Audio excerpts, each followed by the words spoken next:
سلام عزیزم. سلام قربونت برم. چطوری؟ قربونت برم. غذا درست کردم. وای مرسی عزیزم. چجونه؟ چقدر تو به فکر منی. اوه این چرا مزه میده. بذار بهش بگم رژیمم. چطور بود؟ عالی عزیزم. فقط من چون رژیمم مربیم گفته فقط باید تخم مرغ بخوری. برای تخم مرغم آوردم. آخه قربونت برم. من مرسی عزیزم. چقدر به فکرمی.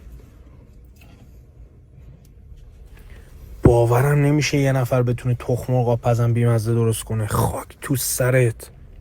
این چطور بود؟ این فوق العاده بود عزیزم. فقط من میدونی مربیم گفته تخم مرغ باید خام بخورم. باید خام بخوری؟ آره عزیزم. من یه دونه تخم مرغ خام تو کیفم داشتم. ببینم میخوری یا نه. تخم مرغ خام تو کیفت داری؟ آره بخور. بخورم؟ بله تا ته.